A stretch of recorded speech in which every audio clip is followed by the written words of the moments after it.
दो बहनें सीता और इमली अपने माता पिता के साथ रहते थे। सीता बड़ी बहन थी और इमली छोटी बहन। दोनों बहनों में बहुत अंतर था। सीता खुद को पूरे गांव में सबसे खूबसूरत मानती थी। उसका ये मानना था कि हर कोई सिर्फ उसी की तरफ देखे, उसी के बारे में बातें करे। सीता घर के काम काज भी ठीक ठाक ही कर लेती थी, लेकिन उसकी छोटी बहन इमली की तरह नहीं। इमली मेहनती और सीधे साधे स्वभाव की लड़की थी। सुबह सुबह इमली पहले अपने पिता के साथ जाकर खेतों में काम करवाती। घर आकर वो सारे घर के काम देखती। इमली का खुद का व्यापार भी था, जिसमें वो बहुत ही सुंदर सुंदर मिट्टी के खिलौने बनाती थी। उसके ऐसे अनोखे मिट्टी के खिलौने देखकर लोग उसे खरीदे बिना रह ही नहीं पाते थे। लगभग सारी जिम्मेदारियां ही इमली ने संभाल रखी थी, इसलिए इमली और उसकी माँ का वक्त ज्यादातर साथ में ही गुजरता था। पर ये सब देखकर सीता को बहुत जलन होती थी। उसको लगता था हर कोई इमली को ही भाव देता है, उसको तो कोई भाव देता ही नहीं। सीता ने भी पहले इमली की तरह मिट्टी के खिलौने बनाने की कोशिश करी, पर वो बेचारी कुछ बना ही नहीं पाती थी। उसके तो बहुत ही मामूली से बर्तन बन पाते थे, जो कुछ खास टिक ही नहीं पाते थे। और अगर उसकी माँ इमली के लिए कुछ काम करने के लिए कह दे तो सीता को मन ही मन में बहुत गुस्सा आता था। सीता, हम दोनों बहुत ज्यादा थक गए हैं काम करके, जरा हम दोनों के लिए थोड़ी थोड़ी चाय बना दे। माँ, मैं भी तो बहुत ज्यादा थक गई हूँ काम करके। मैं तो बड़ी बहन हूँ, आप इमली को क्यों नहीं कहती चाय बनाने के लिए? कोई बात नहीं दीदी, आप बैठ जाइए, मैं बना देती हूँ सबके लिए चाय। नहीं इमली, तू बैठ। और ये तू भला कैसी बातें कर रही है सीता? चाय बनाने से बड़े या छोटे होने का कोई मतलब नहीं। इमली ने अभी ही कितने सारे खिलौने बनाए हैं और उसको भी बेचने भी जाना है इतनी कड़ी धूप में। और तूने भला कौन सा काम करा है? तुझसे एक सफाई का ही तो काम बोला था। एक चाय बना लेगी तो क्या हो जाएगा, चल जा बना ले। रहने देती ना माँ, आप यूं ही दीदी पर इतना चिल्लाई, मैं ही सबके लिए चाय बना देती। शायद वो थक गई होंगी। मुझे पता है जो मैंने कहा है वो ही सही है। इससे काम नहीं करूंगी तो ये और कामचोर हो जाएगी। और वैसे भी मुझे तो इसी के हाथ की चाय पसंद है। इस चाय वाले किस्से से सीता मन ही मन और जलने लगी। माँ तो मुझसे बिल्कुल भी प्यार नहीं करती, उन्हें तो सिर्फ इमली ही पसंद है। पता नहीं उस इमली में उन्हें क्या ही दिखता है। यहाँ मैं इतनी खूबसूरत और उसमें तो कुछ भी नहीं। इस घर में तो सच में सभी का दिमाग खराब हो गया है। ऐसे ही कई दिन बीत गए। सीता एक पेड़ के नीचे बैठकर यही सोच रही थी कि वो खुद को इमली से बेहतर कैसे बनाए। अरे भाई, आज तो मैं बहुत खुश हूँ। मेरे जो रुके हुए पैसे थे ना, जो मैं तुम्हें कल ही बता रहा था, वो पैसे मुझे मिल गए हैं। अरे वाह काका, ऐसा क्या करा तुमने जो तुम्हें पैसे वापस मिल गए? बेटा, ये है राज की बात। कानों कान खबर नहीं पड़नी चाहिए। जंगल में बड़े ही उच्च साधु बाबा हैं, उन्हीं की वजह से मुझे मेरे पैसे वापस मिल पाए। सीता सारी बातें बगल में बैठकर सुन ही रही थी। अरे वाह, अब तो ये साधु बाबा ही मेरी किस्मत चमकाएंगे। अब बताऊंगी उस इमली को कि बेहतर कौन है। शाम होते ही सीता सबसे छुप छुपाकर जंगल की तरफ चली गई, पर उसे ये नहीं पता था कि उसकी छोटी बहन इमली भी उसी का पीछा कर रही है। पता नहीं ये दीदी छुप छुपाकर कहाँ जा रही है, किसी को कुछ बताया भी नहीं। सीता धीरे धीरे जंगल में चलती रही। जंगल का माहौल बहुत खतरनाक होता जा रहा था। चारों तरफ अंधेरा फैल रहा था। पूरे जंगल में जंगली जानवरों की आवाजें गूंज रही थी। पर सीता ने तो ठान ली थी कि वो तो उस साधु बाबा से ही अपनी किस्मत बदलवा कर ही रहेगी। आखिरकार मैं यहाँ पर पहुँच ही गई। लगता है यही वही साधु बाबा है। तुम यहाँ क्या करने आई हो? भटक गई हो क्या यहाँ पर? बाबा जी, मैं तो आपसे ही मिलने आई हूँ। मैं बहुत दुखी हूँ बाबा जी। इस जिंदगी में मेरी तरफ कोई ध्यान ही नहीं देता, कोई भी मुझसे प्यार ही नहीं करता। बाबा जी, मैं चाहती हूँ कि आप मुझे कुछ ऐसे उपाय बताएं जिससे हर कोई मेरे बारे में ही सोचे, मेरा ख्याल रखे। तुम बिल्कुल सही जगह पर आई हो, पर बिना कुछ दिए तुम अपनी जिंदगी में सफल नहीं हो पाओगी। तो मुझे कितने पैसे देने होंगे? पैसे नहीं, मुझे तो तुम्हारा वक्त चाहिए। तुम्हारे लिए हम दोनों को पूजा करनी होगी, इसलिए तुम्हें पूरी रात इस हवन कुंड के सामने बैठे रहना होगा। तुम्हें चक्कर भी आ सकते हैं, पर तुम्हें एक जगह पर डटे ही रहना है। आपको मुझसे जो कुछ भी करवाना है मैं सब करूंगी बाबा, बस आप मेरी किस्मत बदल दीजिए। ना समझ लड़की, तुम्हारी किस्मत बदलने तो जरूर वाली है। अपनी तांत्रिक शक्तियां बढ़ाने के लिए मैं तुम्हारे पूरे शरीर को ही भोग के रूप में चढ़ा दूंगा, और उससे पहले तुम्हारे साथ क्या क्या करूंगा तुम्हें कोई अंदाजा नहीं है। सीता पूजा करने के लिए वहाँ बैठने ही वाली थी, तभी वहाँ पर उसकी बहन इमली आ गई। इमली ने अपने आसपास देखा तो उसको बहुत सारे कंकाल की खोपड़ी और नींबू मिर्ची मिली। वो समझ गई ये कोई साधु बाबा नहीं है, ये तो तांत्रिक है। दीदी, तुम यहाँ क्या कर रही हो? यहाँ मरने आई हो क्या? बस आ गई मेरा काम बिगाड़ने। देखो तो हर चीज से मेरी जलन ही होती है। अब मैं यहाँ अपनी किस्मत बदलने आ गई तो मेरे पीछे आ गई। दीदी, तुम्हें मुझे जो भी कहना है घर चल कर कहना। ये जगह बिल्कुल भी सुरक्षित नहीं है। अपने आसपास तो देखो, कितने सारे कंकाल की खोपड़ी हैं। ये तांत्रिक है। जब सीता ने अपने आसपास देखा तो उसको वहाँ बहुत सारी कंकाल की खोपड़ी दिख गई, जिसको देखकर वो बहुत ज्यादा घबरा गई। इमली ने अपने डर को हराया और अपने बहादुरी का सहारा लिया।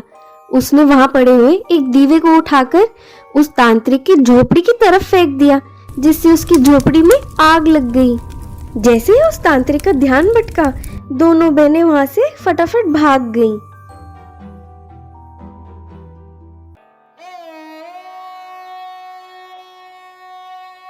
तुम्हारा दिमाग ठीक तो है दीदी? यूं बिना किसी को बताए इस जंगल में इस तांत्रिक से मिलने के लिए आ गई।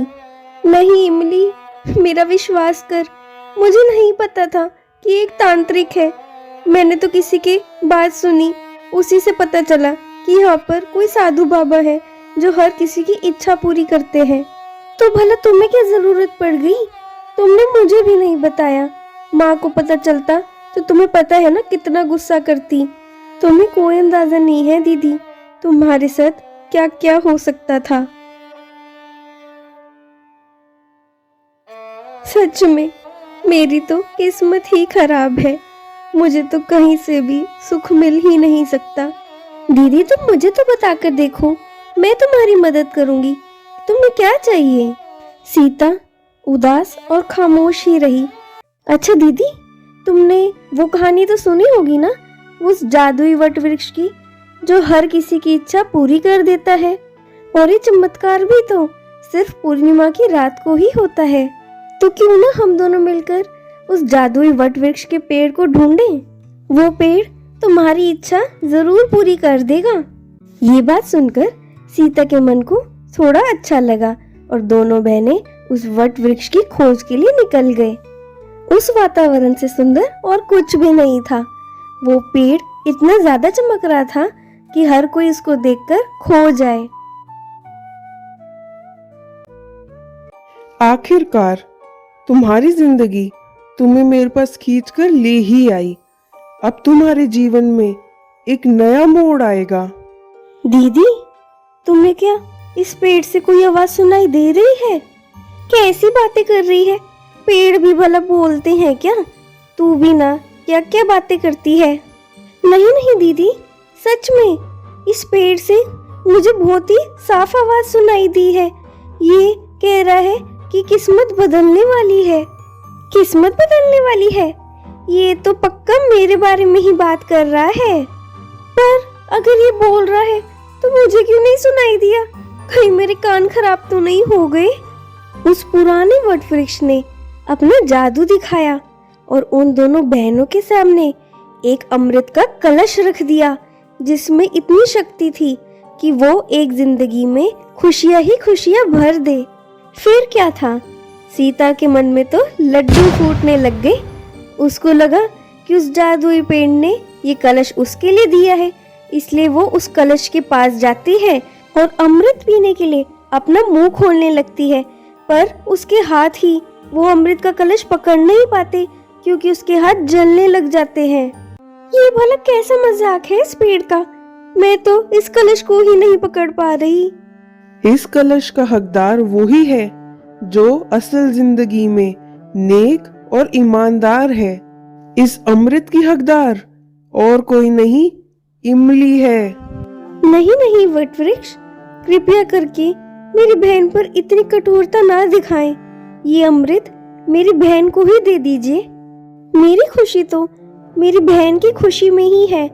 इस अमृत की सबसे ज्यादा जरूरत मेरी बहन को ही है।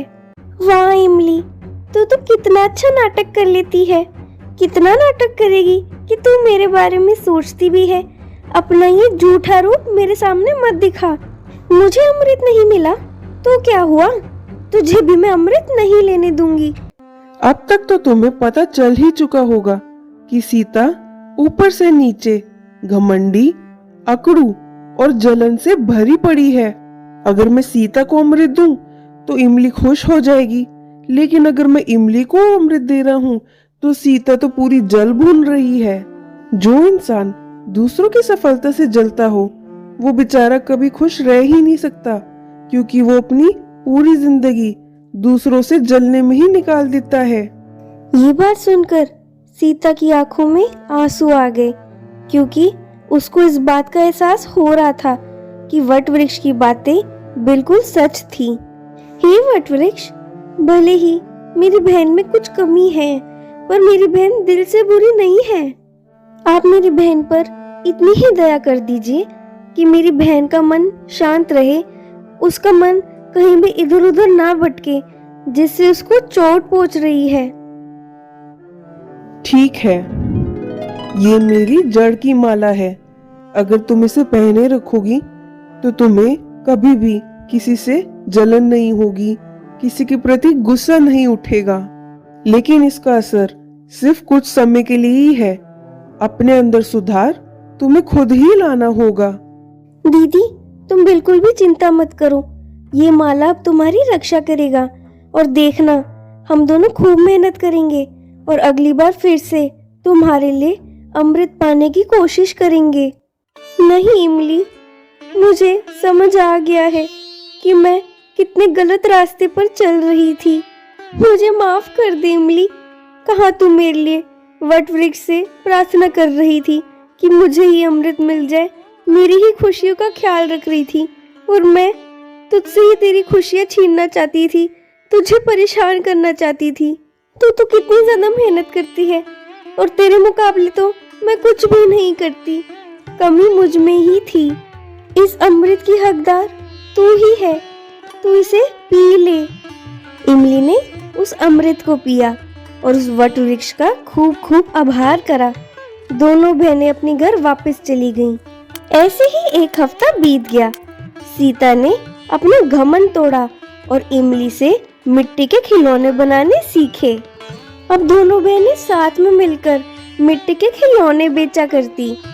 इमली के अमृत ने भी उन दोनों की जिंदगियों में एक नया बदलाव लाया। शहर का एक व्यापारी गांव में ही घूम रहा था और उसे इमली और सीता के बनाए हुए खिलौने बहुत पसंद आए, जिसको देखकर उसने उन दोनों को एक बहुत बड़ा ऑर्डर देने का फैसला करा। दोनों बहनों ने एक दूसरे की तरफ देखकर आंखें मिलाई और दोनों ने हाँ भर दी। एक अमृत के कलश ने दोनों बहनों की जिंदगियों में लड़ाई हटाकर प्यार ही प्यार भर दिया।